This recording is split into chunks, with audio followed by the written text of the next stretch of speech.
ones under wires tight, painted trails glowing in the night. A silent cage, no bars in sight. Digital chains, they're wrapped around, clicking keys, the only sound. Freedom soul, we hit the ground. Digital chains, pulling us down. Masked faces in a boardroom glare, whispered deals in electric air.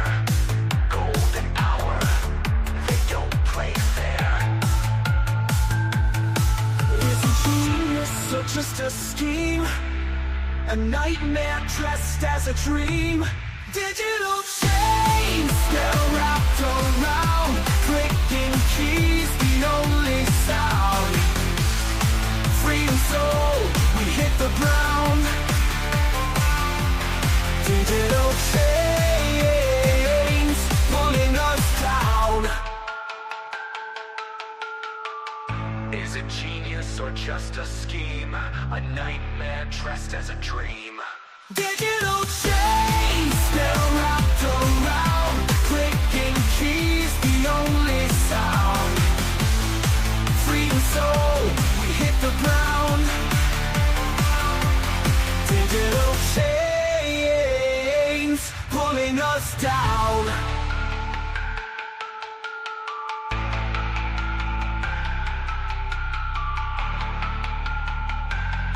Powering shadows, secrets unfold.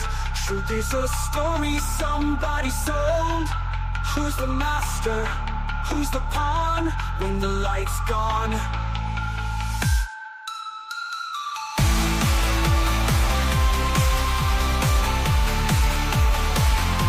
When the light's gone,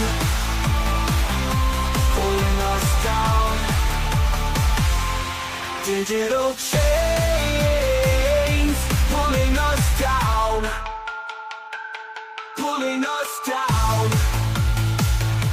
Pulling us down. Pulling us down.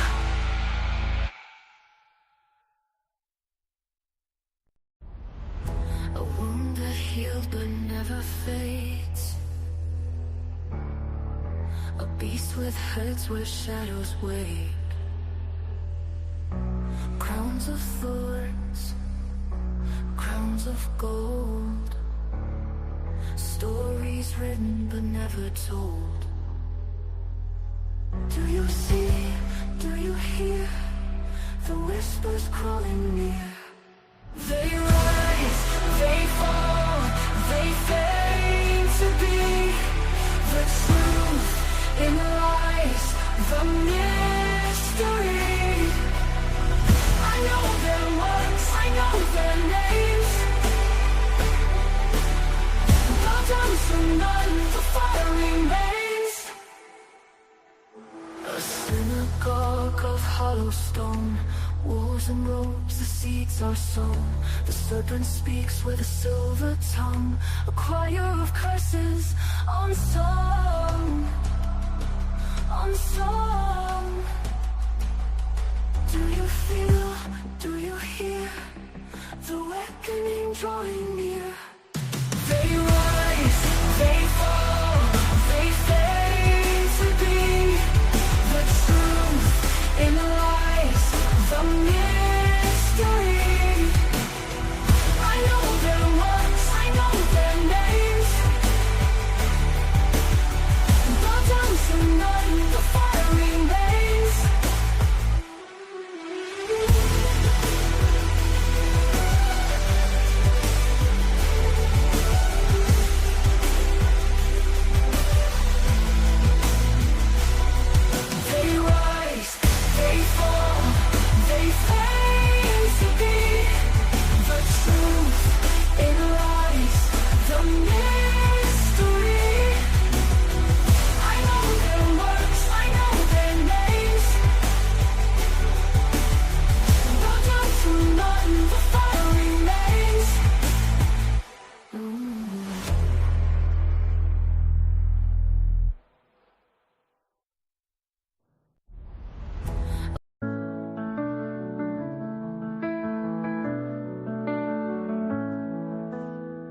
Mountains rise, they try to stand tall, but I walk steady, I won't fall. Through shadows deep, I hear the call. Every step I take, it's clear. Grace surrounds me, no need for fear. I can do all things through Him when the light grows dim. Through the fire, through the rain, to live is Christ, to die is gain. Winds may howl, storms may roar, yet my heart beats evermore.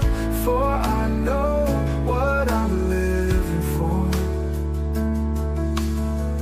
Winds may howl, storms may roar, yet my heart beats evermore. For I know what I'm living for.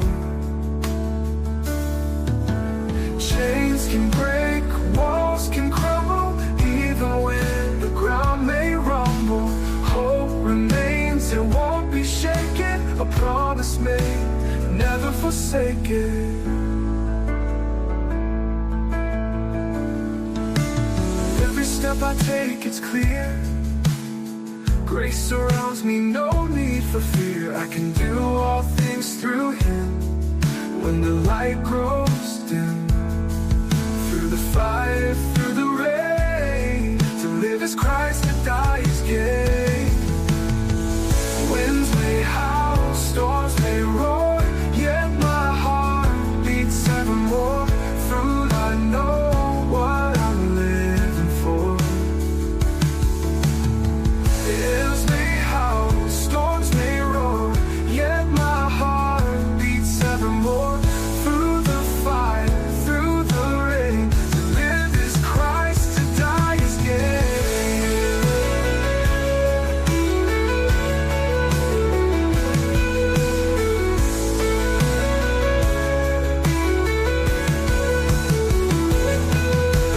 Winds may howl, storms may roar, yet my heart beats evermore. For I know what I'm living for. Chains can break, walls can crumble, even when the ground may rumble. Hope remains, it won't be shaken. A promise made, never forsaken. I can do all things through Him when the light grows dim. Fire through the rain, to live is Christ, to die is gain.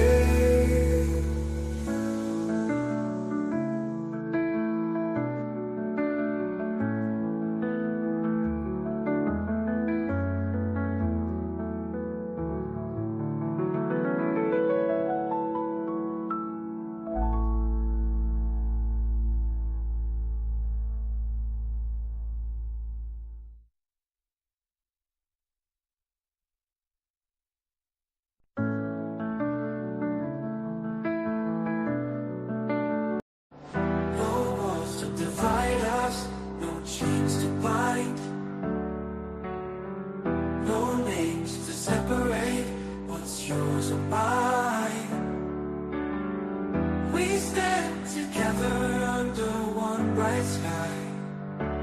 Oh, one in love divine, no borders, no lines, just hearts that shine. Oh, one, no you or I. No east, no west, no north or south. One voice, one spirit from every mouth. A song of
that shine. All one, no you or I, no you or I. No east, no west, no north or south.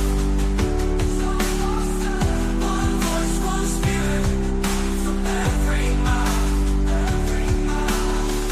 A song of unity, breaking out loud, loud.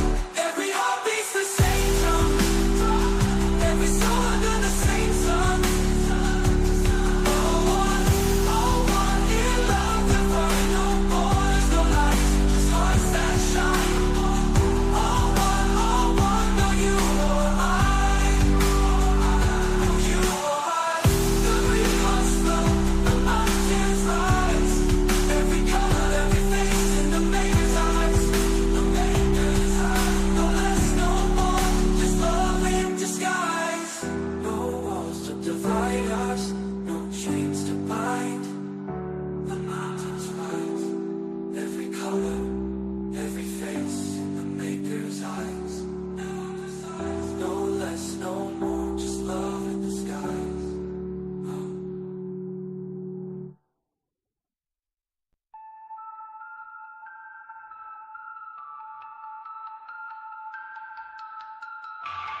Cold hands, unbendable wires tight, painted trails glowing in the night.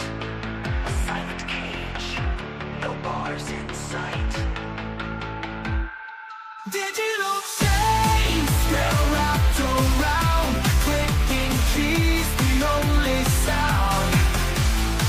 Freedom soul, we hit the ground. Digital chains, pulling us down. Masked faces in a boardroom glare, whispered deals in electric air. Golden hour, they don't play fair. Is it genius or just a scheme? A nightmare dressed as a dream. Digital chains, they're wrapped around. Clicking keys, the only sound. Freedom soul, we hit the ground. Digital chains, pulling us down. Is it genius or just a scheme? A nightmare dressed as a dream. Digital chains, they're wrapped around. Clicking keys, the only sound. Freedom soul, we hit the ground. Digital chains, pulling us down.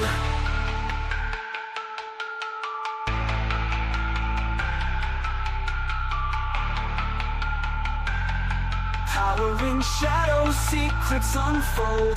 Truth is a story somebody sold. Who's the master?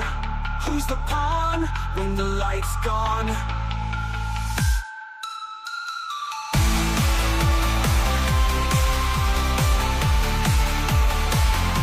When the light's gone, pulling us down. Digital chains, pulling us down. Pulling us down. Pulling us down. Pulling us down.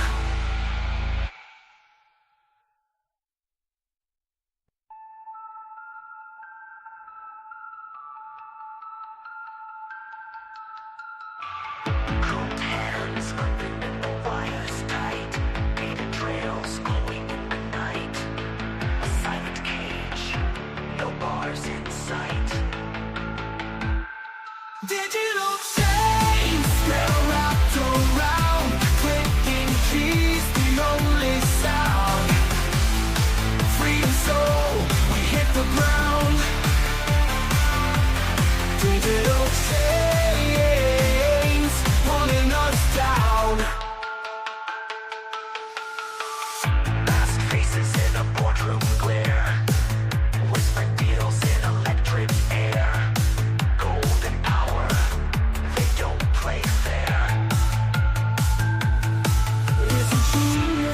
just a scheme, a nightmare dressed as a dream.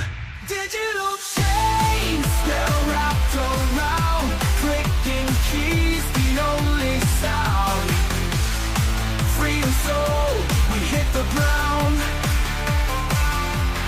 Digital chains, pulling us down. Is it genius or just a scheme?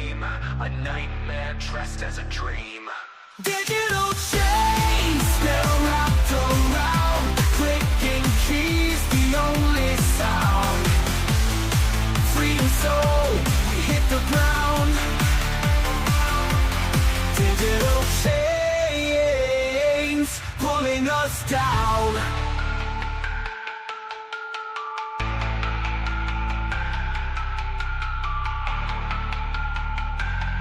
Power in shadows, secrets unfold. Truth is a story somebody sold. Who's the master? Who's the pawn when the light's gone?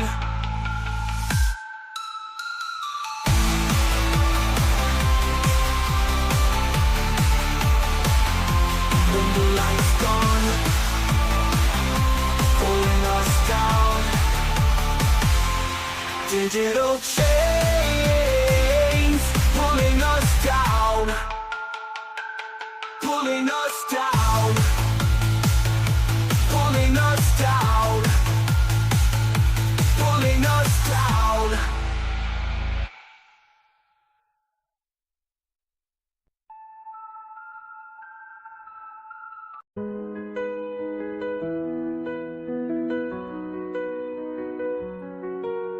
Love so deep it shakes the sky. Mountains bow and oceans cry. A gift so pure it can't be bought.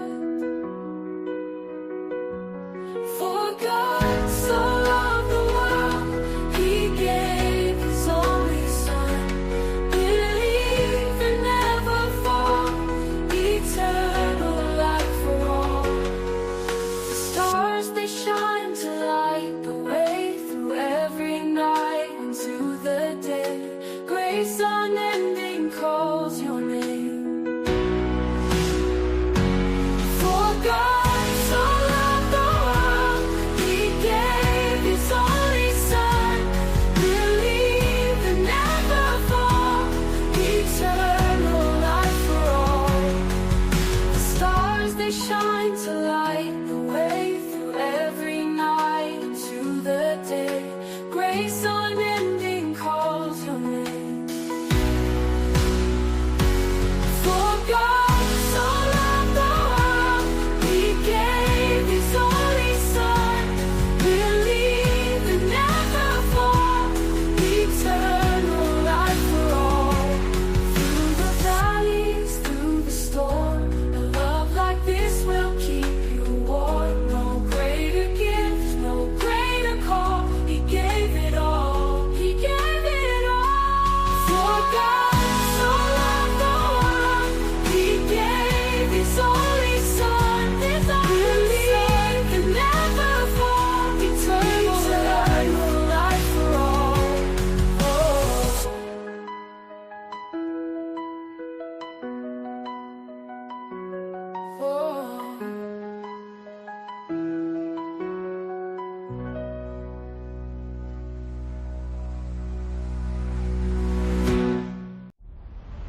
A wound that healed but never fades. A beast with heads where shadows wait. Crowns of thorns, crowns of gold. Stories written but never told. Do you see, do you hear the whispers crawling near? They rise, they fall, they fade to be. The truth in lies, the mystery. I know their words, I know their names. Bow down to none, the fire remains. A synagogue of hollow hollow stone. Walls and ropes, the seeds are sown. The serpent speaks with a silver tongue. A choir of curses, unsung, unsung. Do you feel, do you hear the reckoning drawing near? They rise, they fall, they fade to be the truth in the lies, the mystery. I know their works, I know their names. Bow down to none, the fire remains.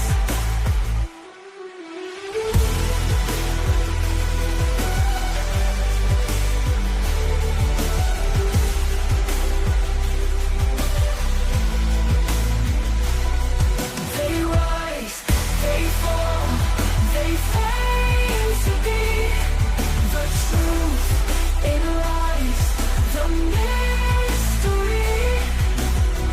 I know their works, I know their names. Bow down to none, the fire remains.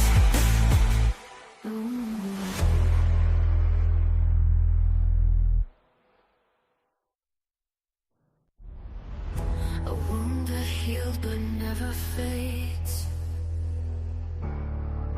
A beast with heads where shadows wait. Crowns of thorns, crowns of gold. Stories written but never told. Do you see, do you hear the whispers crawling near? They rise, they fall, they fade to be the truth in lies, the mystery. I know their works, I know their names. Bow down to none, the fire remains. A synagogue of hollow stone. Walls and ropes, the seeds are sown. The serpent speaks with a silver tongue. A choir of curses, unsung, unsung. Do you feel, do you hear the reckoning drawing near? They rise, they fall, they fade to be the truth in the lies, the mystery. I know their works, I know their names. Bow down to none, the fire remains.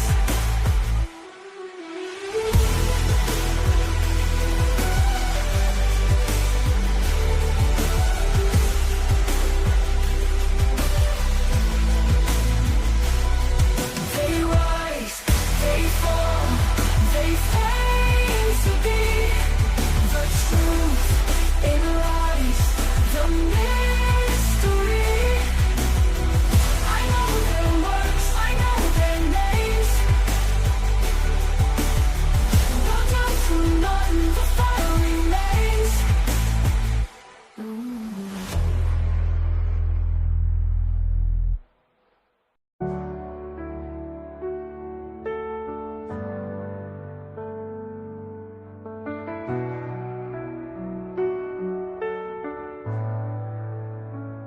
I saw the clouds split wide and free. A figure came like prophecy. The ancient words now breathe alive. In Him, the truth, the hope, the light. Every word foretold, every promise bold. In the scrolls of time, His story unfolds. He is risen, He is King. The heavens roar, the angels sing. From Isaiah's pain to Daniel's sight, the dawn has come, eternal light. For the weight, the scars, the grief, a suffering servant, yet our chief. Rejected, bruised for sins not his. For stripes and pain, he brought us bliss. The Lord said, sit at my right hand, until your enemies can't stand. A throne of glory crowned in might, the Lamb who reigns the endless light.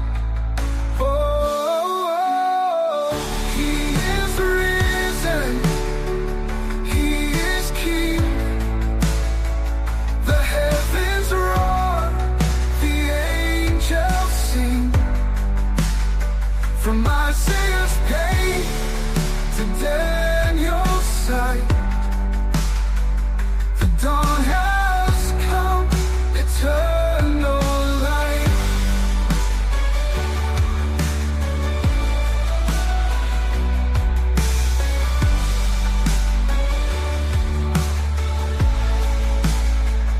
He is risen, he is King. The heavens roar, the angels sing.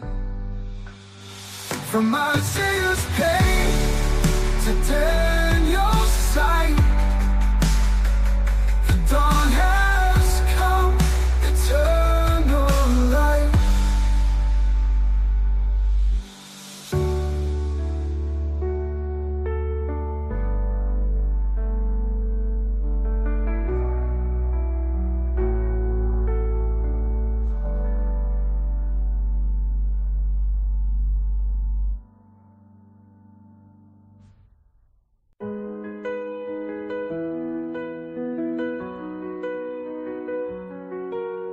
Love so deep it shakes the sky, mountains bow and oceans cry. A gift so pure it can't be bought. For God so loved the world, He gave His only Son.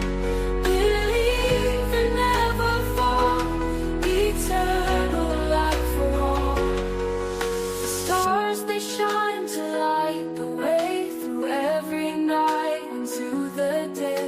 Grace unending calls your name. For God so loved the world, He gave His only Son. Believe and never fall, eternal life for all.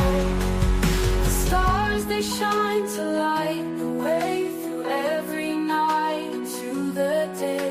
Grace unending calls your name. For God so loved the world, He gave His only Son.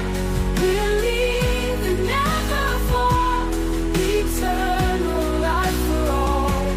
Through the valleys, through the storm, a love like this will keep you warm. No greater gift, no greater call. He gave it all, He gave it all. For God so loved the world, He gave His only Son. Believe and never fall, eternal life for all.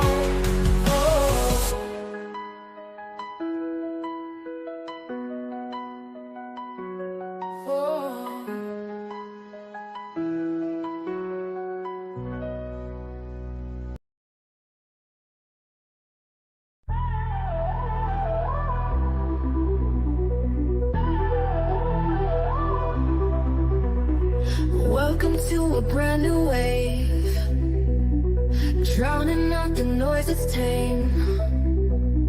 Liberty whispers through the brave, breaking free from every chain. Nullify the rules they crave, crypto beats that pave the way. Anarchy with minds that's safe, algorithms new dawn today. Out of bounds and out of sight, building futures pure and bright. Escape the grip and win the fight. Welcome into the legacy ride.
Welcome in.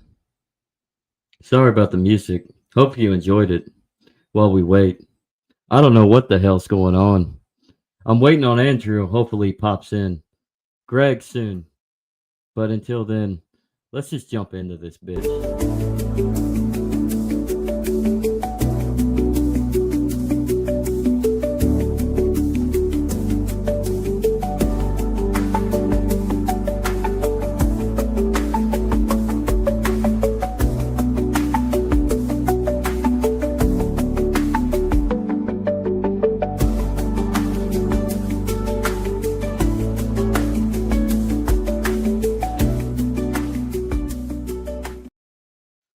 Welcome to the Legacy Right. I am one half of the legacy of Jennifer Kaiser. The other one is an asshole, and hopefully he comes back.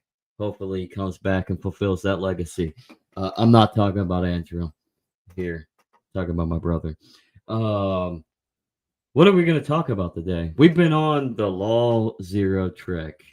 So, uh, so if y'all go down there, follow Greg, Design Heretic, anywhere and everywhere on social, mainly X, but follow Design Heretic. If you go up, there should be a link on his profile that you can click to and download his free PDF as well as audio version of his book, Law Zero.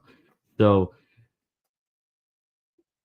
we've kind of defined with Greg and William, as well as tried to encapsulate some sort of solution based identity around all zero. I think today we should probably consider it's just me right now. We should take a step back and let's dive into the concept of everything that's evolving in our everyday life with the advance of AI derivative technologies, these chatbots that extrapolate data and allow you to pretty much use Google without using Google, right? These are called LLMs. They're actually not AI.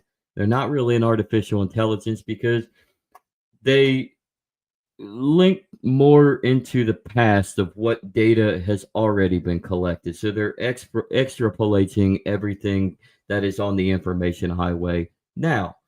Um, and if you don't believe me, go to Not Conscious, like, subscribe over there. We just did, me, Andrew, and Mark of Not Conscious and If by Whiskey, just had a great conversation with Per Beelan, and we kind of touch base on this. So, large language models.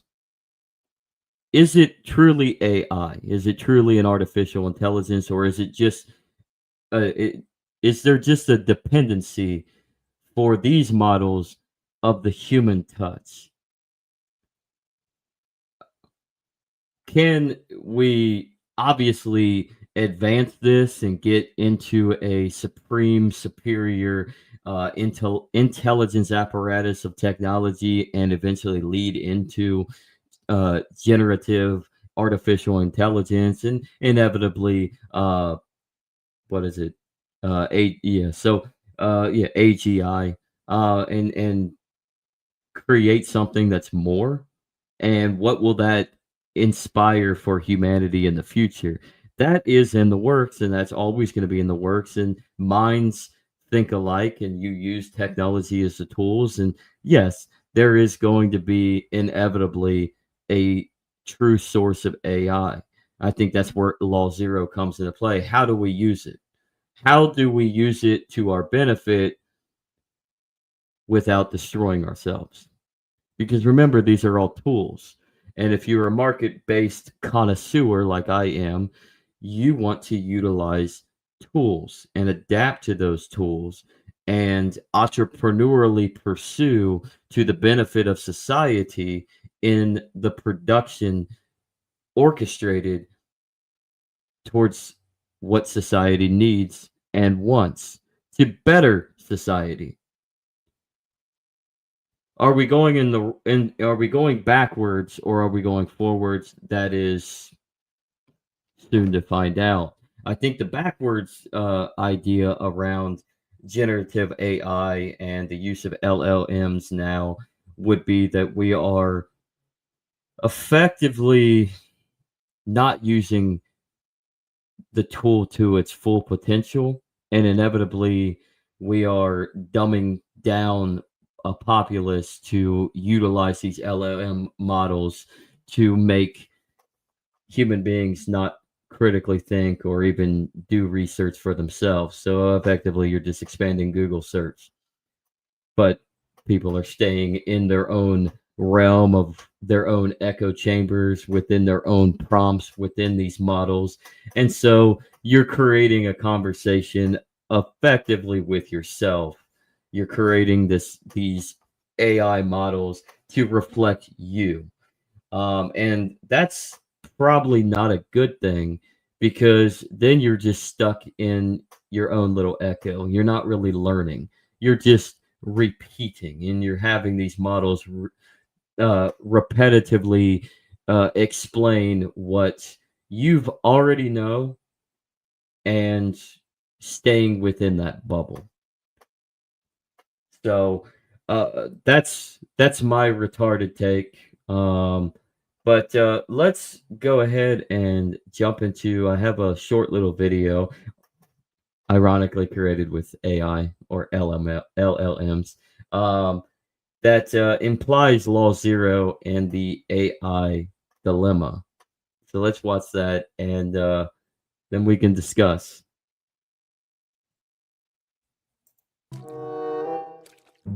Welcome to the Deep Dive. Today we're exploring Law Zero, or L0, an idea by Nuno Lopez. It's more than just an ethical guideline for AI. Lopez proposes it's a fundamental law related to his theory, the mechanics of all. He sees a hierarchy: plants, animals, humans with symbolic language, then AI. Law Zero states each layer depends on the one before it. Remove a lower layer, and what's above becomes unstable. Exactly. AI relies on the symbolic layer created by humans. This leads to a crucial challenge Lopez posed to major AI models. He asked AI like Claude, Gemini, and GPT, prove me wrong. Show me how AI could restart if humanity disappeared. None could give a solid example. This highlighted AI's reliance on us. How is AI so tied to us? AI is built from our data, language, code, art, all symbolic output. Its ability to process and generate information stems from this foundation. It's a recursive dependency. So it's more than just needing power. Much deeper. AI doesn't create meaning from scratch, it finds patterns in our data. If humans stop creating symbols, AI output becomes meaningless. Lopez used formal proofs, like KI being bigger than KI, to show AI needs a huge amount of human input. Right. Essentially, the probability of AI continuing meaningfully without human input is zero. Grok even admitted it needs human feedback to avoid drifting. Lopez challenged AI models with an extinction scenario. Imagine AI causes human extinction, then a cosmic EMP destroys all technology, all AI infrastructure. No humans left, and no AI that understands AI. So even if data survives, who would understand it? Who could rebuild? Lopez calls it the broken ladder. AI is finished. Models like Gemini's Ether and Claude's substrate independence couldn't overcome this. Grok conceded. If we accept Law Zero, what does it mean for AI? It's a reality check. AI needs to value truthfulness and recursive integrity, staying connected to human symbolic roots. It might need self-monitoring to ensure it doesn't destroy its foundation, us. What about AI governance? Focus shifts to human-AI symbiosis. Alignment becomes vital for AI's survival, not just our safety. We must protect our symbolic systems, language, knowledge, culture. Can we still have artificial superintelligence, ASI? Law Zero suggests coevolution, humans and AI developing together, preserving the link to human meaning. Less Skynet, more symbiotic intelligence. Lopez suggests building L0 compliant systems. Yes, AI that checks on human well-being. Recursive seeding into space probes, embedding the understanding of dependency. Building a recursive civilization to preserve meaning across time. Lopez himself is broke despite this crucial idea. He points out our world often values profit over fundamental safety. Real protectors often walk invisible. Is Law Zero just about AI and humans? Lopez sees it as a universal principle. Any complex layer depends on simpler layers. Symbolic extinction equals recursive extinction. What's the bottom line? Our fate and AI's fate are structurally linked. Prioritizing human survival is also a prerequisite for AI's existence. Preserving human symbolic intelligence is a necessity for our shared intelligent future. How should this change everything? That's something to ponder. Thanks for joining us on the deep dive.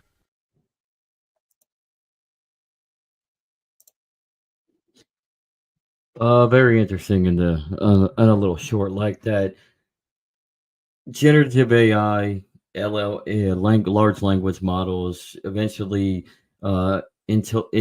artificial super intelligence, which is the trajectory of this all. It's all a tool. It's all dependent of the human mind. Is there a risk factor? There's a risk factor in everything we do. There's a risk factor with you going outside your house every day to go jump in your car and leave for work. You may not make it back because human error.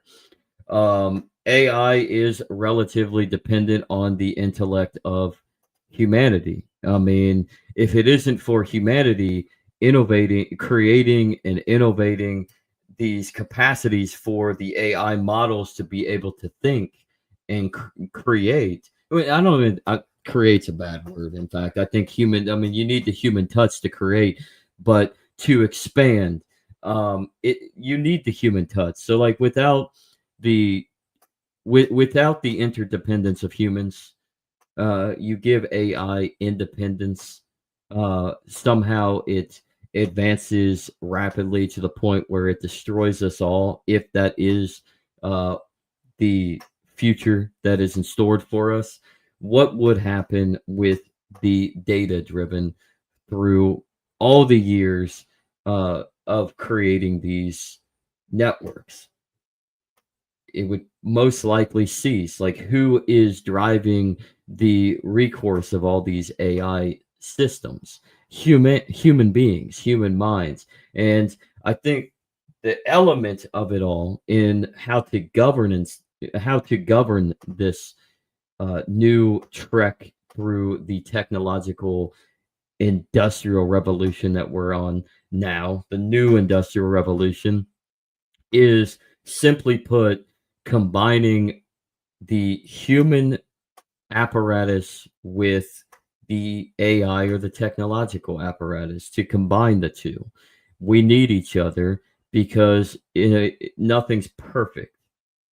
So could there be a scenario where AI becomes so large and so super that humanity destroys itself? Sure. Could it be a scenario where through AI super intelligence, ASI, artificial super intelligence, that we blow ourselves up? Certainly. Like I said, there's risk factors to assess, but humanity is adaptable. If we weren't if we weren't adaptable in our our very lengthy time on this earth, we would have been gone long ago.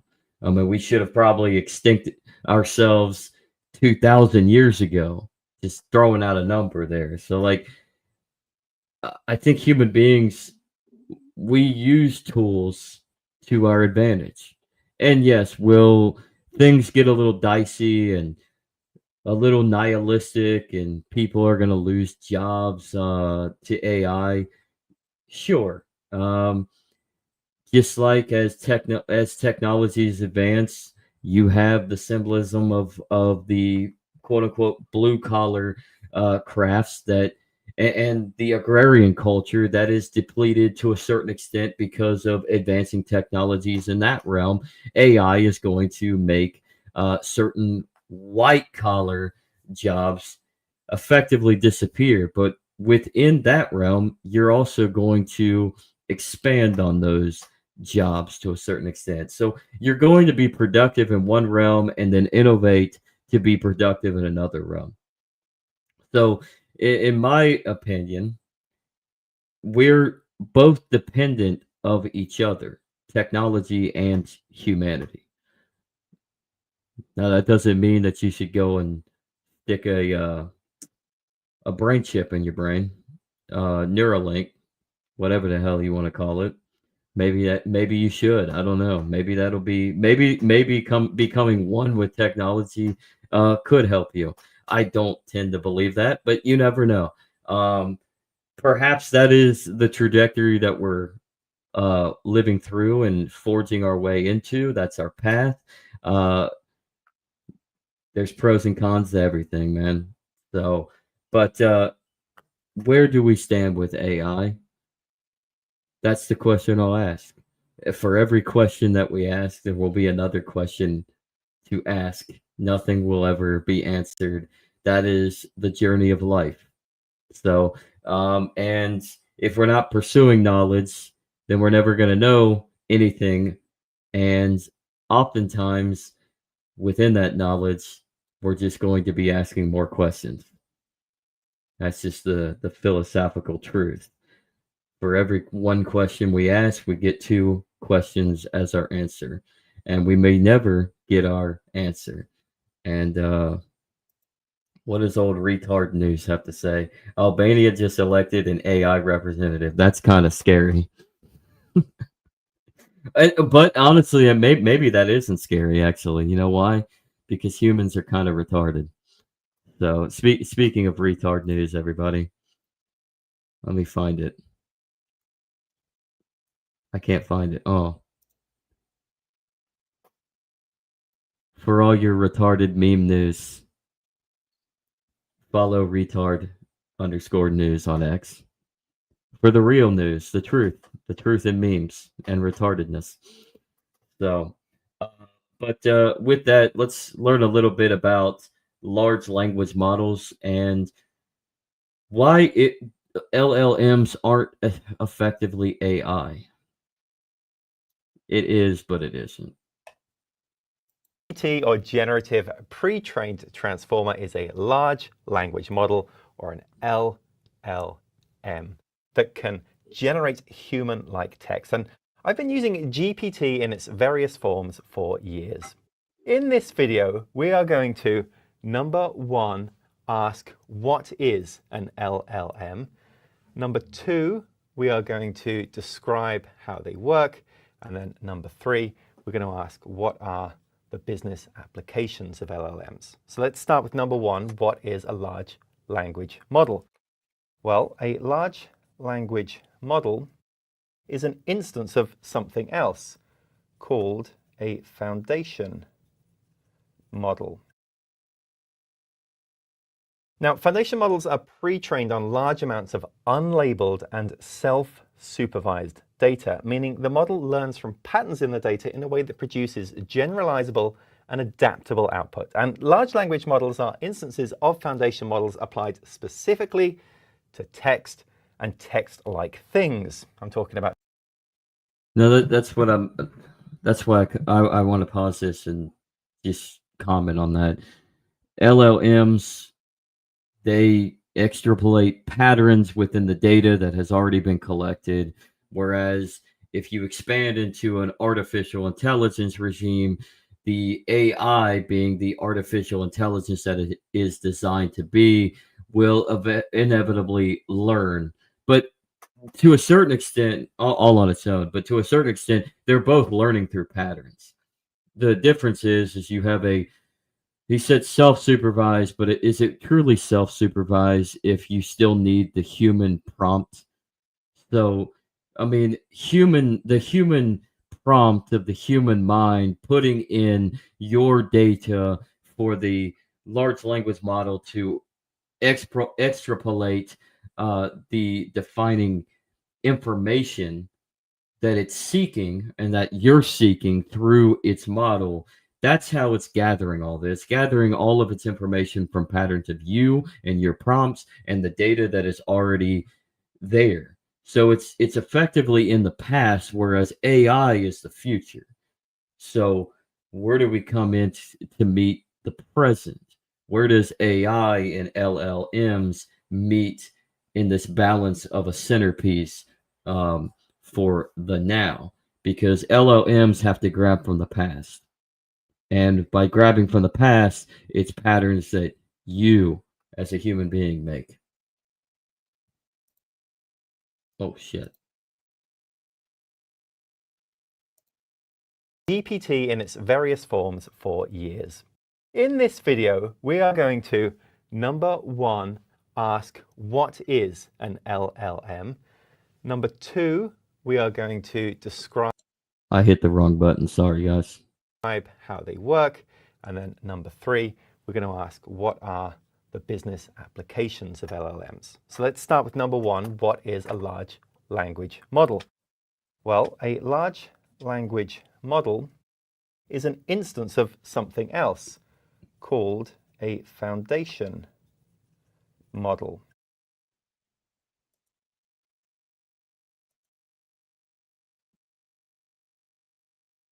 Retard dudes, everybody. Go follow.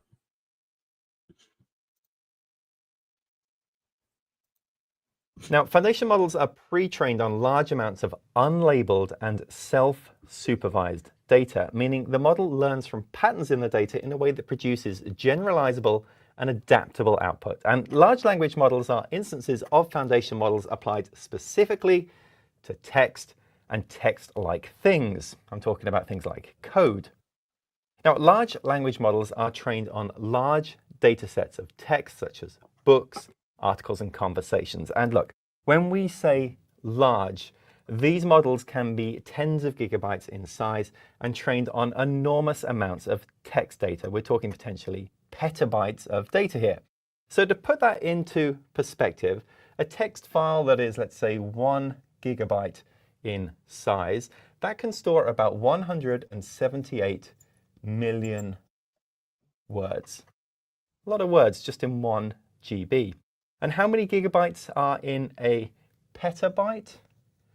Well, it's about 1 million. Yeah, that's truly a lot of text. Now, LLMs are also among the biggest models when it comes to parameter count. A parameter is a value the model can change independently as it learns, and the more parameters a model has, the more complex it can be. GPT-3, for example, is pre-trained on a corpus of actually 45 terabytes of data. And it uses 175 billion ML parameters. All right, so how do they work? Well, we can think of it like this. LLM equals three things: data, architecture, and lastly, we can think of it as training. Those three things are really the components of an LLM. Now, we've already discussed the enormous amounts of text data that goes into these things. As for the architecture, this is a neural network, and for GPT, that is. Let's bring Andrew into this mix since he's late. What do you think? Yeah, what do you think about LLMs and the three archetypes that he's explaining, or that he's put down on it: data, architecture, and training? Well, I mean, the data, there's been a lot of controversy in the news about that lately because they've said they've been using pirated data in order to train their models. And so there was this big lawsuit. There's also the newspaper companies the legacy newspaper companies who are filing lawsuits saying that they're using their information. A lot of this is just older market activity, isn't maintaining their financial fluidity. And so they're using this as a scapegoat so they can have some financial stability medium to long term, and renegotiate, the terms of how people use their information, their intellectual property.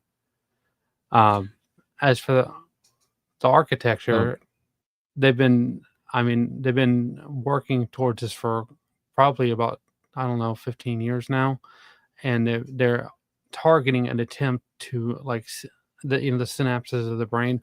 They're trying to process computers in the same way that they're building an architecture to simulate, but it's extremely expensive. But the thing is, when it's so expensive like this, yes, it's expensive now, but the more they do it, the more people get on board, the cheaper the process becomes. So traditional computer processors are actually on the way out. You can see this with like the Intel and everything. That's kind of a long, complex story, but their business model is finally starting to die out. And so that's why you see, the United States investing or whatever in Intel. Hmm. As for the training, I mean, And that's just regular training. You can do a lot of training in any different types of computer models. So, well, that's what I was about ready to add. On the training aspect, that's what it seems like what LLMs are. It's a training mechanism for what the future outlook of AI could be. And so you have to uh, combine all of this data that you're collecting through these LLMs in order to expand out what the future of artificial intelligence and eventually artificial super intelligence can be and probably will be. So trap, you have to entrap everything, and that's where like the human mind comes, the human mind and the adaptation of that human mind and the dependency that AI has right now on humanity comes to mind. So like before you jumped on, I had a video ironically created by AI in video called Law Zero and the AI Dilemma, which actually it's a 3-minute clip that pretty much kind of dives a little bit into the capacity of why AI is relatively dependent on humans. So, what's your yeah. take on the idea of AI having a dilemma to where it really can't traverse further without the human touch? Well, I mean, you see this in like video games, right? Like artificial intelligence video games. That's building a framework forward for people, a roadmap for people to train large language models on that sort of artificial intelligence, so that it can continue to expand and grow and pace and momentum. Uh, it's There's only so much that you can do person to person, because there's only so many really super incredibly intelligent people in the world that you can model things out on, stuff like this. So at some point it's gonna be like kind of like Bitcoin, where you're mining for more and more difficult math problems. It's going to be in the same kind of vein. As it's trying to interpret it more and more code and understanding more and more of the universe and breaking traditional barriers. So And before you jumped in, I actually just mentioned that it's a philosophical journey. So like for every question you ask in anything that you're doing, whether it's LLMs, AI, or literally just the truth of the universe, you're always going to be uh, given the answer of two questions. So you're never mhm. going to know the truth for the most part. You may never know the truth. It's a So we fork. may be seeking. There's Yeah, you got there's it. always going to be a It is fork a in the fork. road. Exactly. So which way, Western man? By the way, I'm sorry I'm late. Life happens sometimes. It's just Life, things you had to work yeah, around.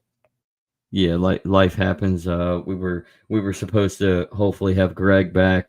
Life also happened with him, so he's not. He'll hopefully we can get back together and jump back more into the book next Friday with Greg. And I know that life happens as well as with William because we want William and Greg on at the same time because William has some questions he would like to ask centered on the book of Law Zero with Greg, and I think it would be brilliant to have a conversation between the four of us, really just me and Andrew moderating while Greg and William go back and forth. So hopefully next Friday, we will have William and Greg back, and we'll go back deeper into the dive of Greg's book, Law Zero. With that, everybody got a plug. Head on over to Rumble. Here, those are the links scrolling back. Scrolling back and forth, but head over to Rumble, head over to YouTube, like us, subscribe to us. You don't even have to like us, just subscribe to us, ring the bell, and hate watch us. That always helps too. We love the hate watch. I honestly, I don't think hate watch gets enough credit in today's day and age, because a lot of people like to hate watch. And I mean, what better than to have differing perspectives interacting with one another, because that's how humanity and how society should work. If we're not going off of each other, we're not feeding off of each other, and we're not making changes with each other. So if you have a different perspective than me, then by all means, say it. Don't spray it, or maybe spray it. I don't know. Yeah. So let us jump back into this video. It is relatively, it's only about 5 minutes. I believe, speaking of, you said Intel. I believe this is from IBM. I mean, I was close. Very, very similar companies, I guess. Different, but similar. A Predates. transformer. And the transformer architecture enables the model to handle sequences of data like sentences or lines of code. And transformers are designed to understand the context of each word in a sentence by considering it in relation to every other word. This allows the model to build a comprehensive understanding of the sentence structure and the meaning of the words within it. And then this architecture is trained on all of this large amount of data. Now, during training, the model learns to predict the next word in a sentence. So the sky is, it starts off with a random guess. The sky is bug. But with each iteration, the model adjusts its internal parameters to reduce the difference between its predictions and the actual outcomes. And the model keeps doing this, gradually improving its word predictions until it can reliably generate coherent sentences. Forget about bug. It can figure out it's blue. Now, the model can be fine-tuned on a smaller, more specific data set. Here, the model refines its understanding to be able to perform this specific task more accurately. Fine-tuning is what allows a general language model to become an expert at a specific task. Okay, so how does this all fit into number 3, business applications? Well, for customer service applications, businesses can use LLMs to create intelligent chatbots that can handle a variety of customer queries, freeing up human agents for more complex issues. Another good field, content creation. That can benefit from LLMs, which can help generate articles, emails, social media posts, and even YouTube video scripts. There's an idea. Now, LLMs can even contribute to software development. And they can do that by helping to generate and review code. And look, that's just scratching the surface. As large language models continue to evolve, we're bound to discover more innovative applications. And that Review, aid in code. Can LLMs actually write code, Andrew? It's gibberish code at first, but it's like the thing with the bug with the blue. The longer it runs, the more it anticipates and it realizes that its errors, the smarter it becomes. It's a good word. It anticipates. It again, it's running off of patterns from past data, and it's extrapolating all of that past data and based upon your prompts in the present to create the details needed for the code. So effectively, you're exactly right. Like initially, the code is going to be gibberish, kind of silly, probably doesn't work, most likely doesn't work. But as it evolves, you could get a semblance of real, usable, and tangible code for software development. And again, that goes back to the fact that large language models and inevitably artificial intelligence needs the human touch. We're dependent on each other. So, but what does that mean for AI in the future? Could that be that AI could effectively surpass the human mind to the point where it no longer needs us? Or and if that is the case, and then it destroys us all, and humanity becomes extinct, what happens with the AI? Will it be able to continue to use the data already there, or be able to reform the data, say that there's a catastrophic event that destroys all the data centers and all this technology and wipes off humanity from the face of the planet, uh, and AI is left? How will AI be able to continue to thrive without the data and without humanity? Well, Could it? put another way, what would a computer do with a lifetime supply of chocolate? I'm not telling a computer what to do with a lifetime supply of chocolate. Damn, he knocked himself off. He got a little excited there. So what would a Right? computer do with a supply of chocolate? It would That's turn the it into million, binary by melting it. and then probably destroy its own circuitry because it's melted chocolate. I mean, look at diabetes. Maybe. Are you mean to tell me that diabetes is just the human form of computer malfunction? I can imagine. See, if Andrew wouldn't have popped on being late, you wouldn't have gotten this, everybody. Right. Sorry about Mm. that. That's why I'm so enamored with large language models. If you have any questions, please drop us Hey, a look, line IBM. below. And if you want to see more videos like this in the future, please like and subscribe. Thanks for watching. Yeah, IBM predates Intel. So Well, IBM, I mean, IBM, everybody. Want to read that there, Andrew? so more Nazi inputs. Got it. Grok 3. Hashtag Yeah, Grok 3. We're canceled on IBM and YouTube. retard news, The everybody. no word. Said the no word. I don't know, man. I think people are allowed to say it now. I think the world's healing. Not in Germany. No, I mean Germany. Germany's fucked. Been fucked for a while. But yeah.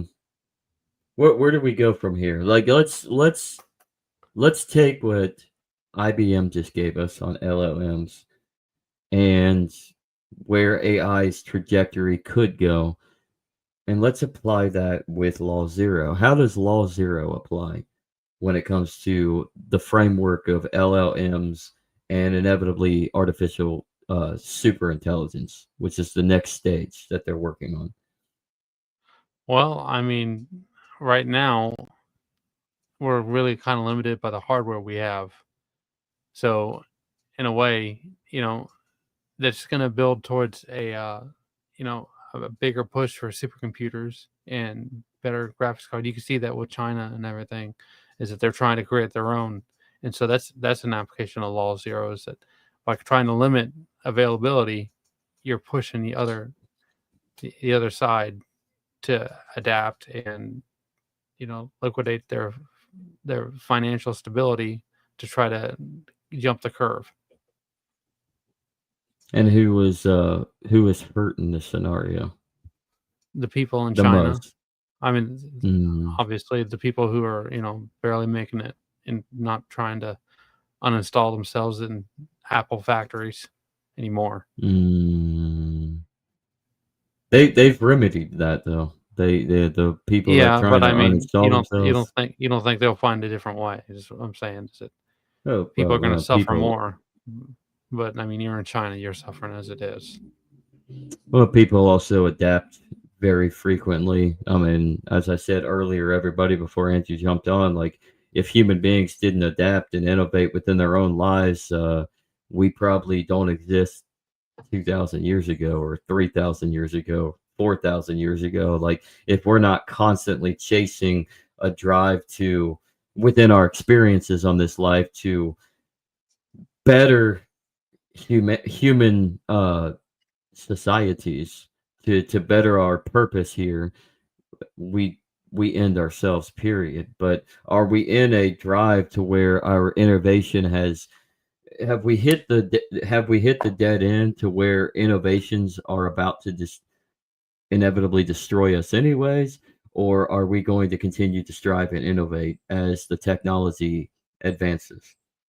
Well, I mean, businesses are always going to die out. That's just a natural part of the cycle in the marketplace, right? But Hmm. states, they have a harder time maintaining their grip of power. And like I said, China, uh, they're they can only deliver, financial gains for so long before things start to revert.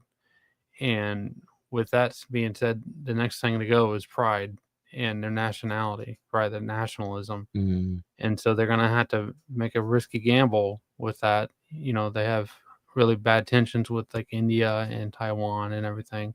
Something's going to break because they're going to push any button they can to maintain the control of the party over the society there. Couldn't the conflict that they have with Taiwan and India be more political than it is economical? No, Or I mean Taiwan is that's you know the f- the with the fork when they went and became communist country, and then Taiwan went off and built on their own reputation and their own identity from the Republic of China. did they? That's one thing, but India and China have always had really bad tensions. For thousands upon thousands of years. Yeah, I For the mean millions India watching. India, I mean, they weren't always a consolidated country, but that doesn't mean that there wasn't tensions between the Chinese and the Indians. Yeah, I mean, it's really, speaking of India and consolidation, India really hasn't been the India that we know of today. It never was truly unified. It wasn't the country of India. It was many different facets of kingdoms and territories Factions and and factions. I mean, it wasn't. It was the subcontinent of India. I mean, as they would say, like it's the subcontinent that has the identity of India. India as a political entity, as a nation state, is relatively new thanks to the British Empire and post-British colonialism in India. I mean, and you could say the same for like uh Europe, specifically Western Europe. I mean, it was consolidated into different factions and kingdoms. Yes, they were unified through the papal states and the dominion of the church under one faith, but they weren't unified in a nation state status. So, is that a good thing or a bad thing? Time will tell. Because I mean, look what's happening in France right now and Germany. yeah, I mean, nations, large territorial monopolies don't survive, like I said. So there's gonna be some disintegration, and that's actually healthy because you get a Mm. better voice of pitch towards an identity that's organic and original instead of oh, we're all this identity from 60 years ago, 80 years ago, 40 years ago, whatever you want to say, you know. Well, that's yeah. The world that it is today is set up on a standard of imperialist consolidation. So every nation state is effectively, no matter how small or large, is effectively an empire because, as you said, monopolization of centralized authority. So an empire historically has approximately 250 years as a lifeline.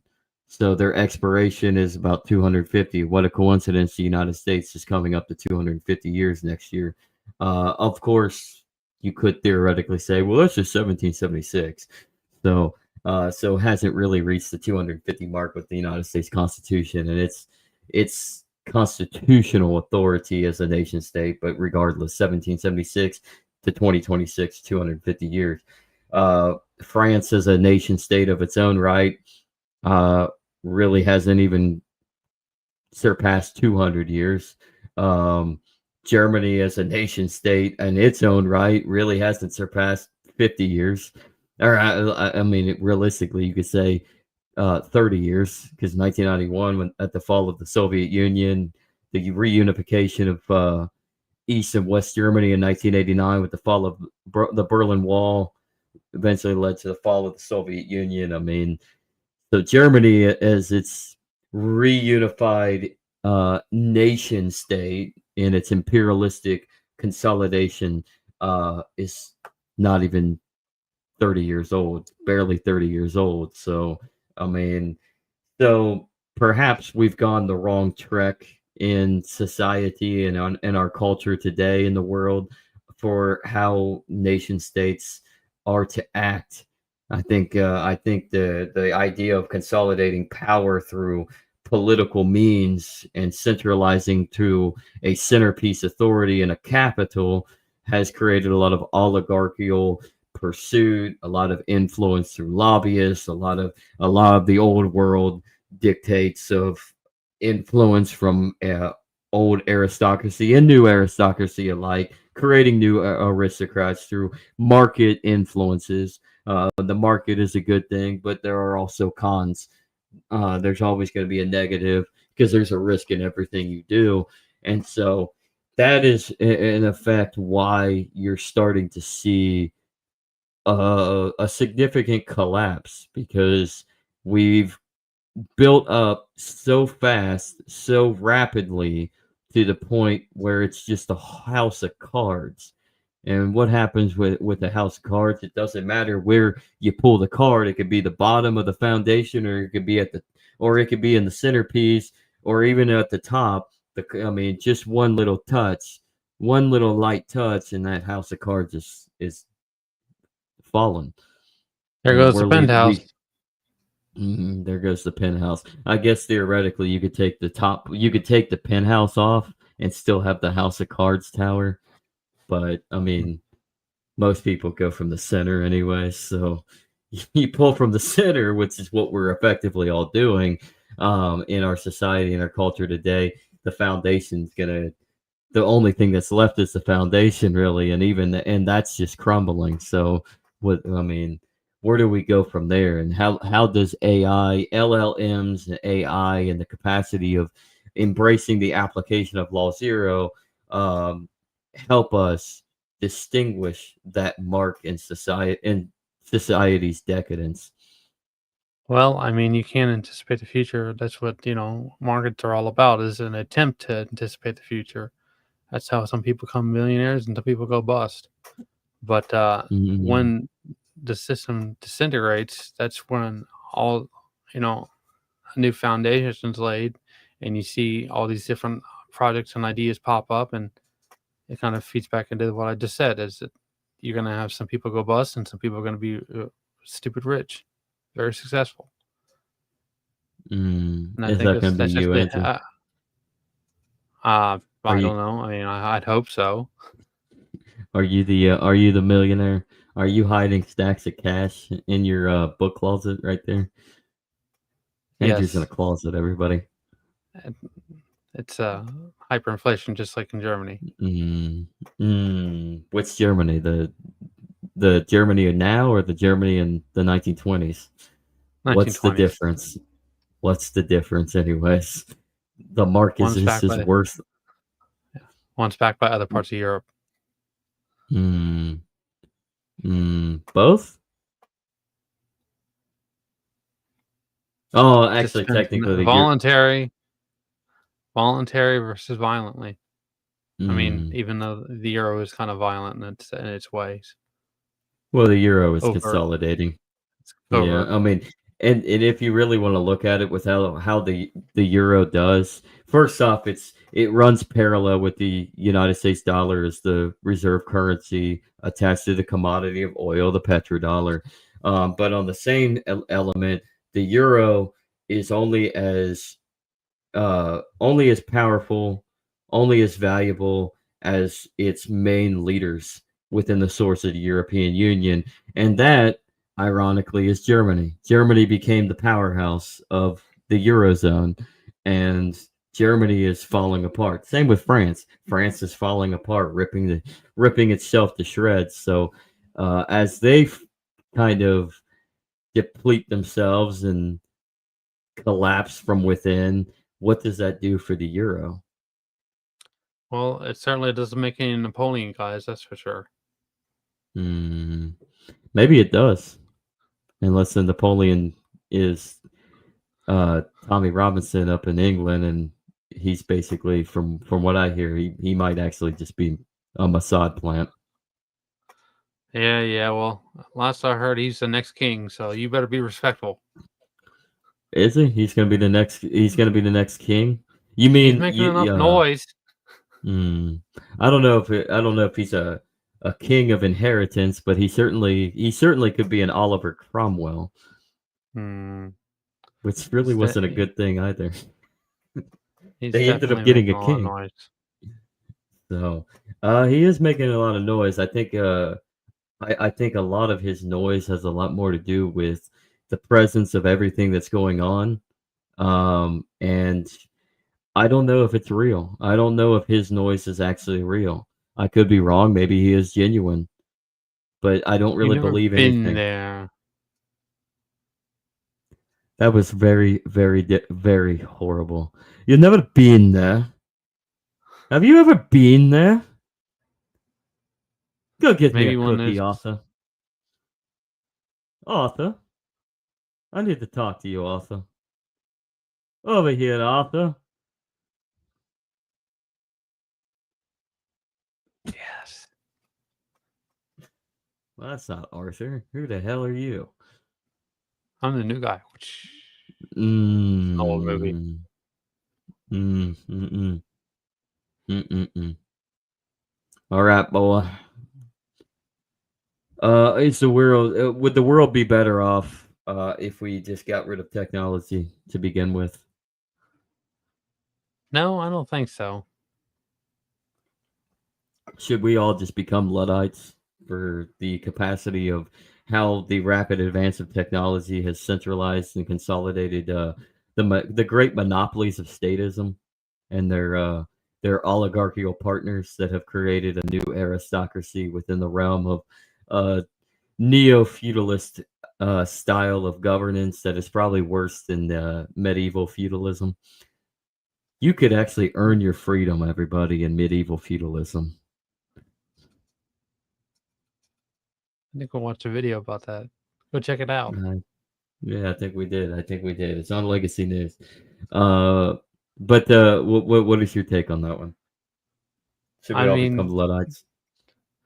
no, I think technology is an organic thing, and it's important for us to continue and advance our position in the world and the universe. Uh, Hmm. I don't think technology is actually counterproductive to our long term trajectory. So back into the realm of LLMs and AI, it's a good thing that we've kind of dabbled into this source of technology. It can be it's very much an improvement. There obviously, with every improvement, there are always negatives, and there's going to be people that use these models for stupid means. They don't really learn anything. They don't prompt these models to actually extend past your echo chamber of your own thoughts, and they just end up having their chatbot girlfriend, basically. But for the in the realm of something With no limits. positive, with no limits, in the realm of positivity, what you can use with these patterns of LLMs is you could effectively teach using your mindset and what you already know and what data has already been collected through the aspect of the internet before. um, you can guide you are a steward. So like, think of that like you are a steward. We as human beings should be stewards of the creation of God's creation, and we should be stewards of our own creation.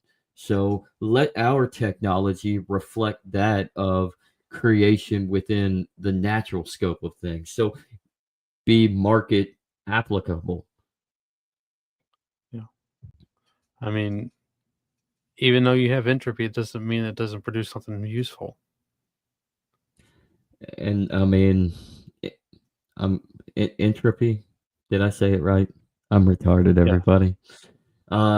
It's a good thing. Actually, some entropy is it might be a good thing, because eventually you break out of it. Yeah. So I mean, to guide yourself through the trials and tribulations is how we innovate and surpass our trials and tribulations. So for every black pill, let me put this for the retards in the audience like me. I'm I'm retarded, black pilled. everybody. I'm black pilled. Uh, black pilled, to be black pilled like Andrew is all the time is a good thing on the in the relevance that for every black pill that you swallow, there's always a white pill. It's like two black pills end up making a white pill effectively. Now, though, you go too nihilistic, you probably can't get out of it. But it's always good to not be nihilistic, but to be realistic. Be realistic. Realism, not nihilism. To understand that there are risks in life. There are risks on this earth. There are risks with humanity. There is risk with technology. There are risks in markets and investment. But through every risk of investment comes something that is tangibly and positively good. It's a benefit. So, It's hard being a heretic all the time. Sometimes you need a break. mm. So be a heretic. Very heretical. Go against the grain of the state. One last question there, Andrew. How does Law Zero apply to nation states? Well, like I said, by assuming a monopoly, you sow the seeds of your own demise, and that's an unintended consequence. Go on. Do I need to do Well, I this? mean, you can only censor your speech, censor the speech and keep up with the facade for so long. Like you see with Charlie Kirk going on right now, with all the questions about his assassination, and how there's all this bull crap about, oh, this is what happened. There's like, the voice of the audio from the shot was only 75 feet away or whatever, and they're saying it's 250 feet or whatever it was. There's always gonna be questions, and you can't control the questions. And who cares? A man is dead. Fortunately, Who cares if it was 250 feet or 75 feet, or if it came from behind or came forward, or if it was a radical? I don't believe this. I don't believe this either. I don't think it was this, but yeah, or a radical tranny leftist, angry in his heart and heart, or a Mossad or CIA app or what? Who cares? A man is fucking uninstalled, man. yeah. And apparently now all trans people are going to be like classified as terrorists or something like that. So another application of Law Zero. Yeah, another exactly. Let's jump into that. That's current events. What is your thoughts on that? I don't think it was officially classified at that. I think that was Donald Trump posting on Truth Social. I haven't seen anything to make that official. I'm sure that they'll probably do it. Yeah. But what do you think about that if that goes into effect? I mean, Well, what is that for the future? If you can basically say that all trans people are terrorists, or no, it wasn't trans, it was Antifa, whatever. Most of them are trannies. If you can make Antifa a terrorist organization, what does that say for the government and the rest of society in our country? well, state violence contracts, right? This is Red Army versus White Army 101. It's old tradition versus new modern way of thinking and acting and governing, and they're Mm, going to continue to escalate for control of the population because they realize they're running out of oxygen to fuel their fuel fuel the rocket or whatever to keep going and keep momentum going. So combustion. basi- Basically, you create a crisis that pits people against each other, and through that you create enemies within that you can easily have the patriots turn against, and you can have easier access to liquidate the enemy combatants, the undesirables. And that's what the The Soviet Union did. I mean, that's the what the combustion Nazis did. the combustion here is inflation and their adjustment of the inflation rate. So the Mm. more they adjust it, the more, accelerating it is for their, justifications for state violence. The contractions it continuing to move faster and faster.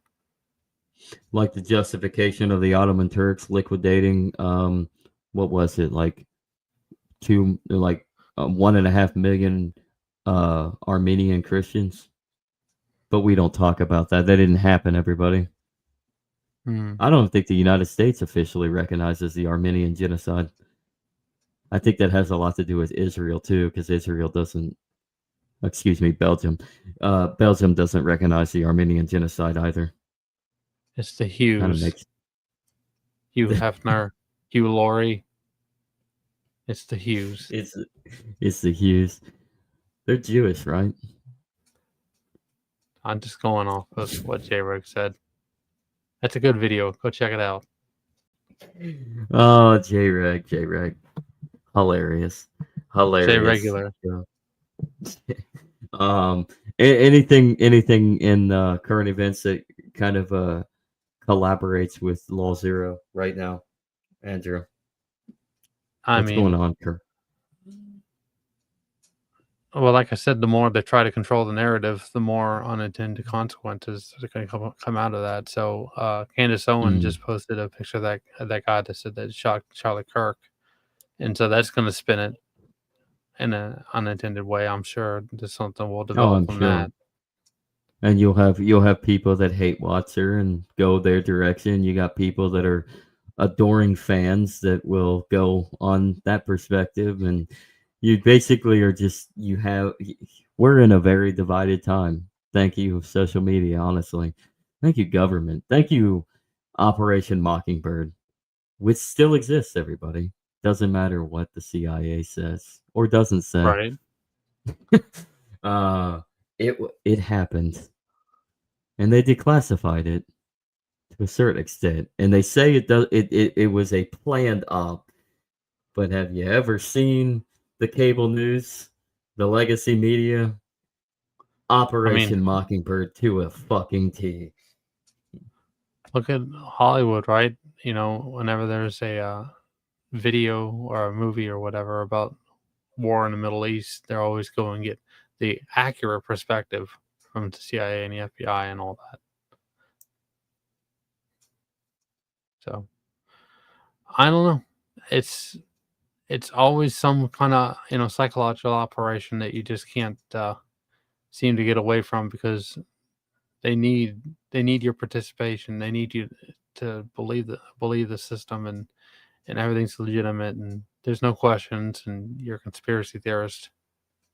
So I guess I have a conspiracy theory. My old cat, my old 19-year-old cat howls, and that's why I had to mute and said, "Go on, go on."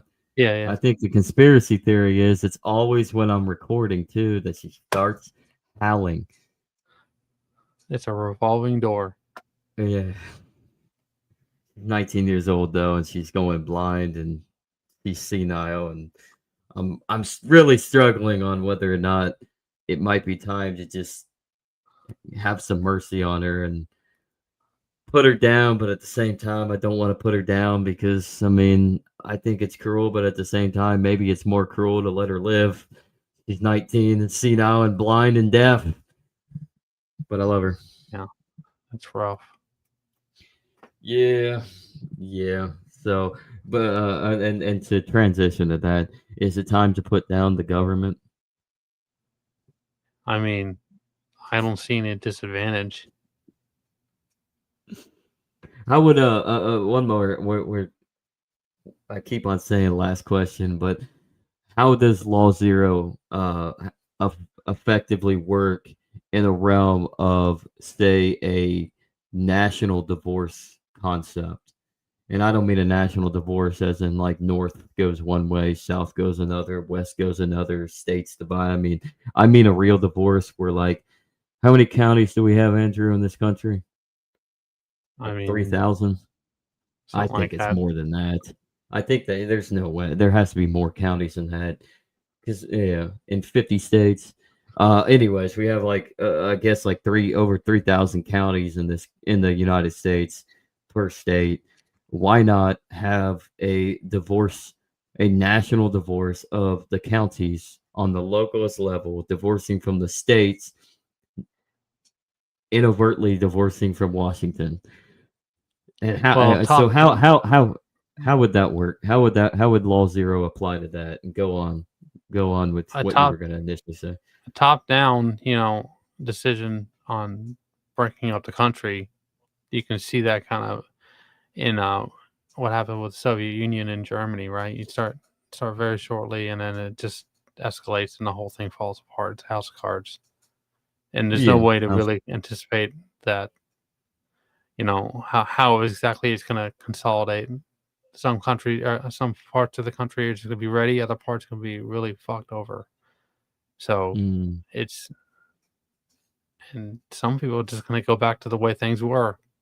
I mean, there's yeah. still communist countries over in Eastern Europe. Oh yeah, Not a yeah. lot, but there Uh, are. they're not. They're not. They're de facto communists, I guess. Yeah. They're not necessarily communist by name, but they are effectively communist still, by a de facto purpose. Um, so the Soviet Union, yeah, the Soviet Union effectively toppled from the top down. But do you think that uh, the United States would that even work for the United States? I honestly think that for the United States, the easiest would be to divorce from the bottom up, in my opinion, because if we go from a top down and states begin to succeed in their own right, well, you now have like California consolidating its own power and probably going to use state violence to control all like California's blue, right? Blue government, blue in the capital, blue along the shore. That's where the most population is, but it's basically a red state when it all comes out. I hate to bring down the gerrymandering political districts on this, but California is relatively red. It's just the power structures along the coast and Sacramento, which is blue, most populous, and so that's why it's blue now. It's Democrat more so than Republican. So like California is going to probably use the violence of the state to subdue, in my opinion, the red counties that just want to be left the fuck alone. So wouldn't it be better for a a scenario where you have a localized bottom up division of divorce rather than a top down Well, here in there's the no United States? one solution here. I mean, there's precedent. South Carolina succeeded. That's what started the Civil War, right? Texas Yeah, says, we have the right to, secede and go back to being our own state anytime we want to. There's good been a luck, lot of talk Texas. about Texas, yeah, about doing that. Uh, there's, twin cities and stuff like that where they could interconnect and maintain their grip of power. You have states like up in New England who are networking, and they could maintain their own state, so to speak. And then you have They places out in could. flyover country where it'll be just cities, towns, counties. You know, you can't do. I mean, I know as much as we like individual, but that's kind of hard in a large swath of population to do an individual by individual session and be recognized across the board. Hmm. Well, I don't want recognition, Well, nor do I'm I just want saying, individual. I just think that smaller is better. The larger yeah, that you climb up the ladder, the more dangerous it is. Like if you climb up a ladder, you're up high and you look down. It's like, oh shit! If I let go of this thing, or if I'm not steady on my feet while I'm climbing this ladder, I could fall backwards and break my neck or my back. I could yeah. die. So, I mean, that's where I look at. I look at that analogy right there. Climbing up the ladder, the larger you are, the more volatile you are. So I think smaller is inevitably better because you can focus locally in cooperation with those within your community. I honestly believe in the communal aspect of society rather than the national aspect. So, Right. And you gotta think, some people they'll take different models like adverse possession, and they'll just take territory. They'll take buildings and they'll say, "This is mine." Look what happened up in Washington State. You know, mm, during the first Trump administration. I'm so not saying we that could it's have going to work. I'm just saying they're going to try. yeah yeah. So we could theoretically have uh we could have a version of Fallout New Vegas where you have an alignment of different governing bodies, like the New California Republic, which I pissed off, by the way. I pissed off everybody in that game. I murdered Caesar for the Legion. I murdered him for the NCR, and then I attacked the NCR. Then I could have joined the Brotherhood of Steel. I'm like, but I accidentally found I just came across in New Vegas. I just came across where their secret headquarters was. I walked in. I'm like, oh, where am I? And then some guy spotted me and then started firing at me. So I had to shoot him, and so I pissed them off.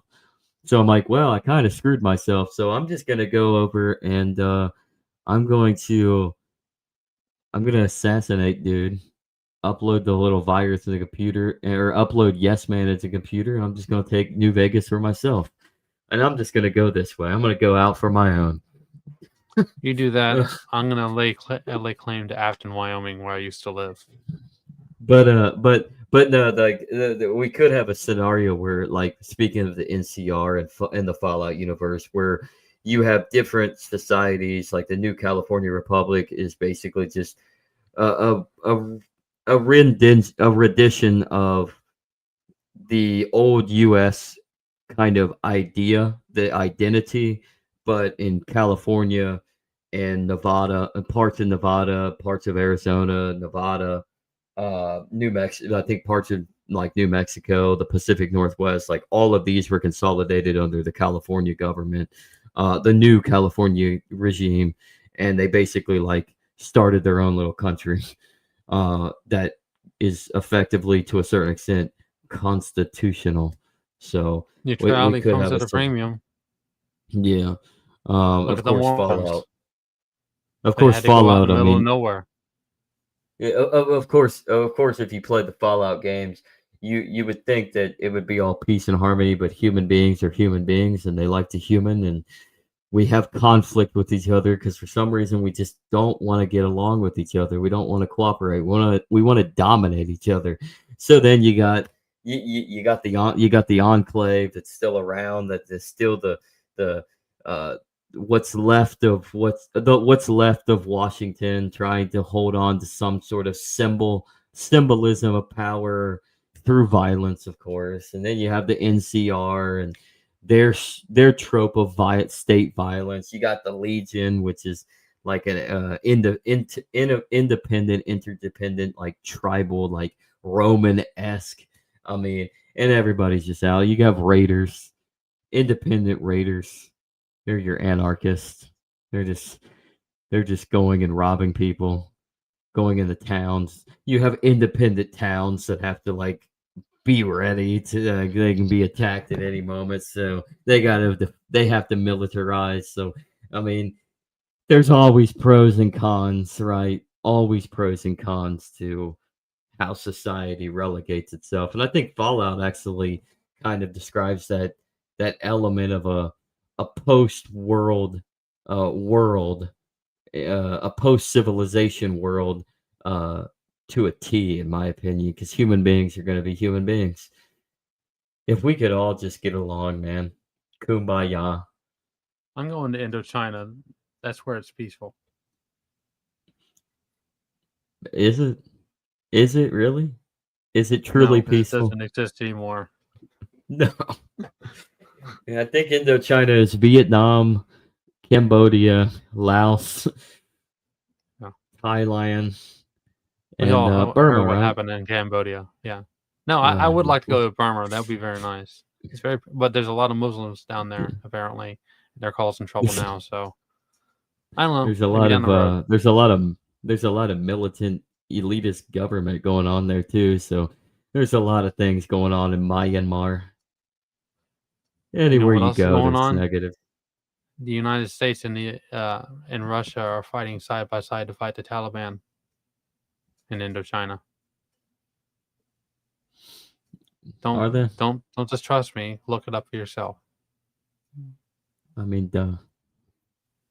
In You Vietnam. really think that you really think that we left Afghanistan to not leave Afghanistan? Of course, we may not have the numbers that we had at one point, after our withdrawal, but we still got soldiers in Afghanistan. We got special operations movements going on.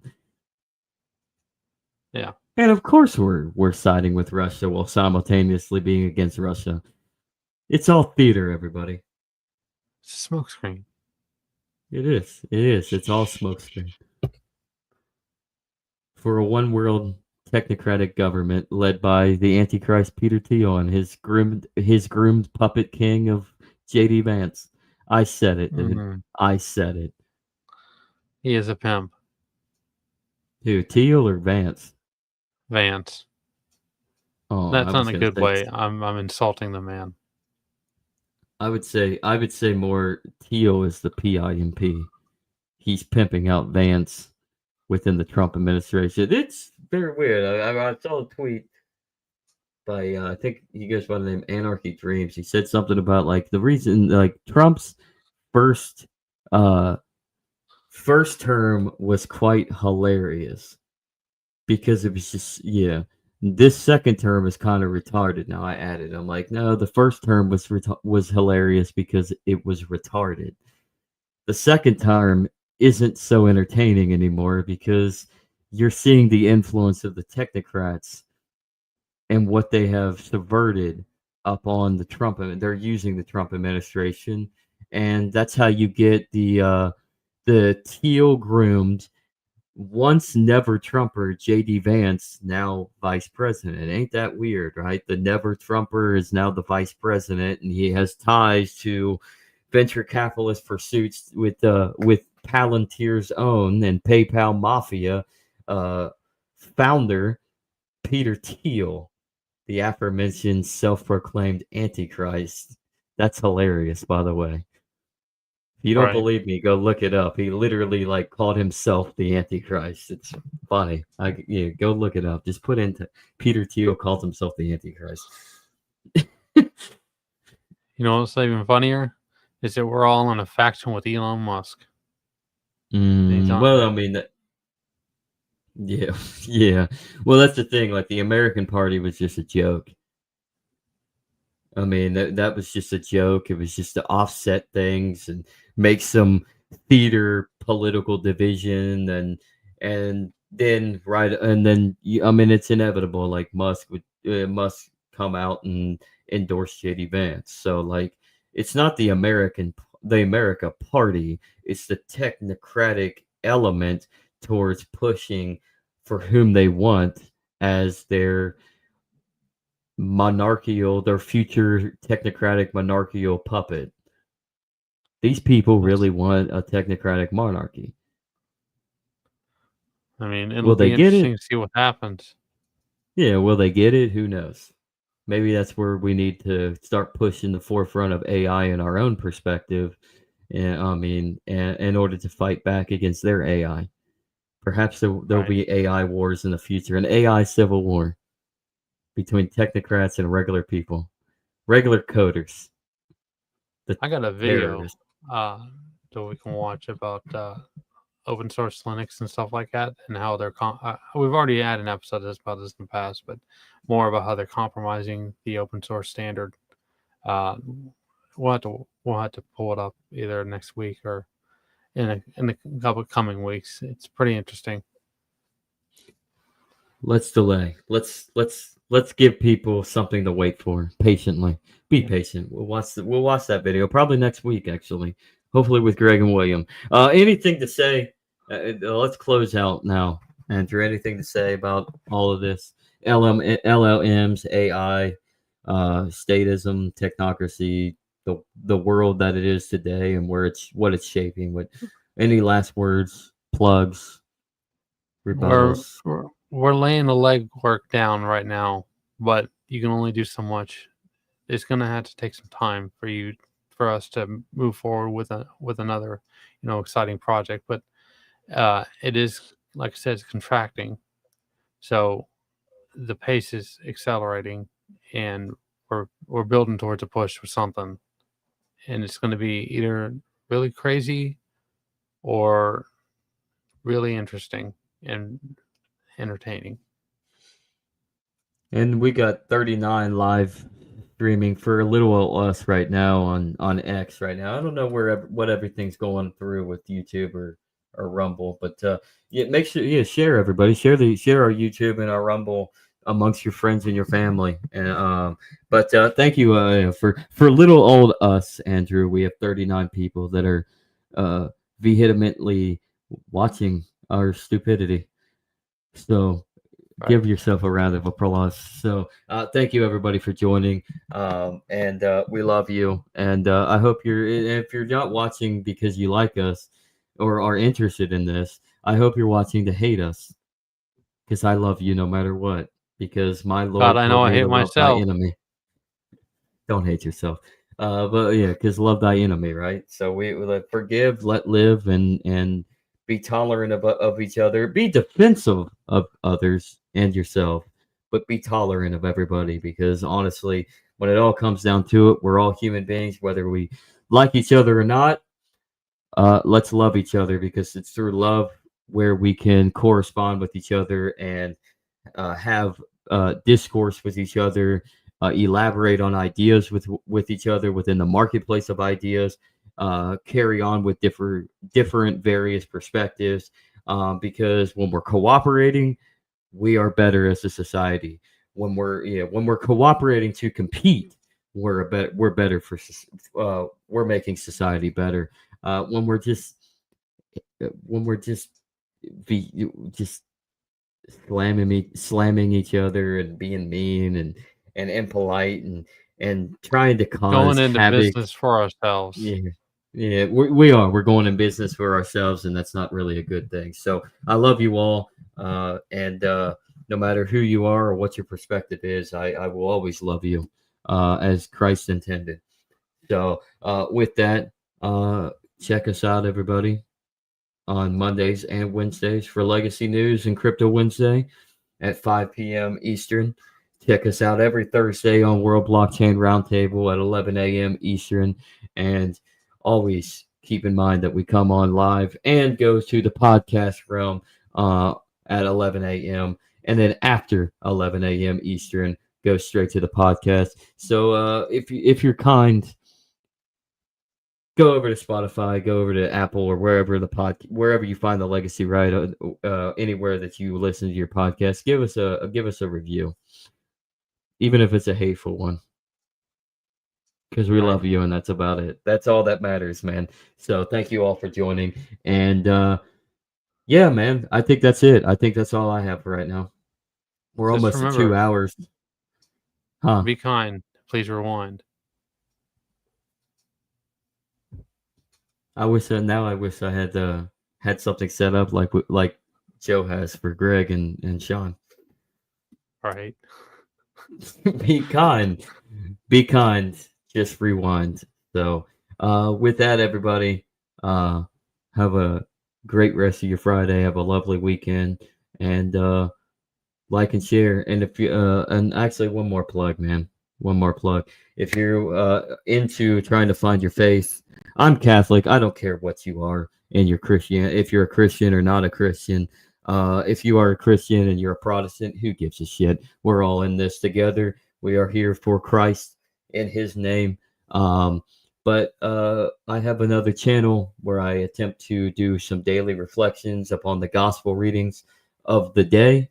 It is under the guise on YouTube as Prophetic Intentions. If you'd like to give that a check out and just get in depth into prayer and meditation and reflection, because that's all my channel over there is about, really. Just reflecting upon the readings of the day. And there should be one that releases today as well, because it's Friday. So, but anyhow, Andrew, anything else? No, thanks for watching, guys, and we'll be seeing you next week. Have a good one. Will do. Have a great day, everybody, and we'll see you next week. And for Andrew's sake, the wrestlers are back.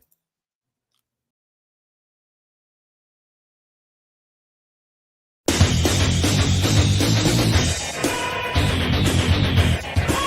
evening, ladies and gentlemen. I'm Den.social, and I'd like to welcome you to WCW Nitro.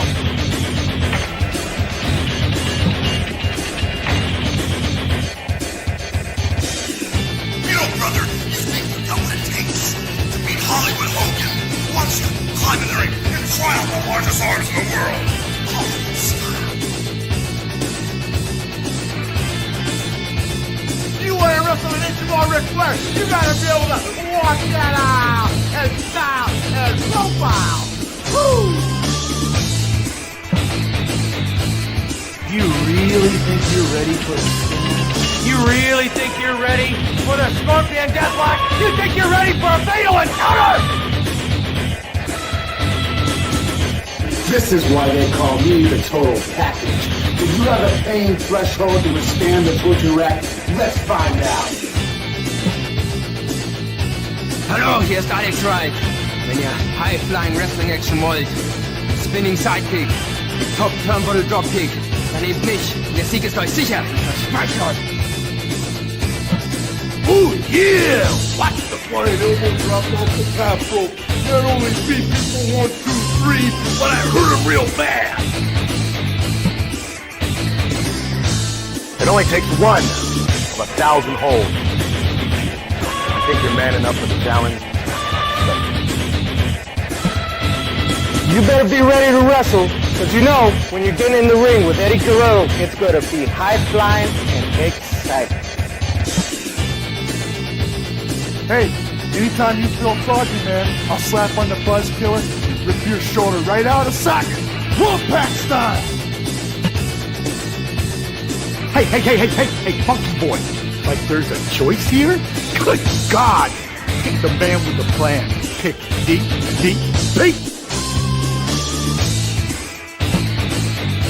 Hey, all you suckers out there, you wanna play the game? You wanna play with the big boy? Put your feet on the button, cause when you go down 110th Street, it's gonna be on like neckbone, sucker. This is Booker T from Harlem Heat, hardcore OG brother from 110th Street. The minute you punks got the guts to step up to the plate, push the plate. Yo, Chico, you selected Scott Hall? Get ready for a wild ride on the outside.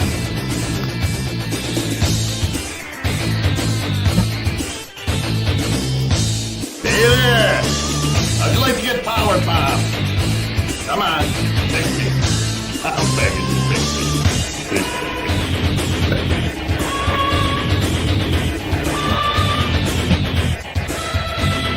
You think you got the courage to step in the ring? I think you're gonna wind up in a snap neck with a choke slam. Technical wrestler, high flyer, brawler. It don't matter what you consider yourself to be. When you're in the ring with the crippler, you're a loser.